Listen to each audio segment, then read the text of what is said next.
Hello and welcome to another Mario Kart 6 minigame review. Last time, we reviewed Insectoride and put it in the 3-star range where I said the score for it last time. But soon, a 30-second minigame will be added to the list. That is the 2 vs 2 minigame, Jump the Gun.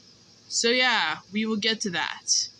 So here's how the minigame works. You and your partner have to make a path for the runner to go through using bullet bills.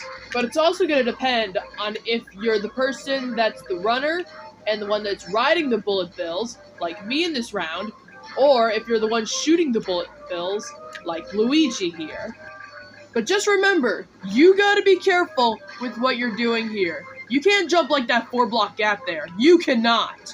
You gotta be careful and wait for the computer players to fill in the gaps. Which isn't a bad thing, really. It's just that you have to time things. It's basically a timing minigame, but also requires skill if multiple people are playing the game. That's where things can get pretty interesting. Although for some reason, it's sometimes going to depend on which shooter you actually get. Luigi, I would honestly say, he's a pretty good shooter. And when the times I felt like that was on me, not him, because I did not properly choose the gaps. But then Yoshi. God, Yoshi. You're gonna see a million times where Yoshi just goes in the wrong direction here when he's not supposed to. When Luigi also did that, but it was very, and I mean very minor, which I think that Luigi mastered, even though he was an idiot last review. But just look at this. Just look at this. He sends bullet bills backwards. Yoshi, are you an idiot?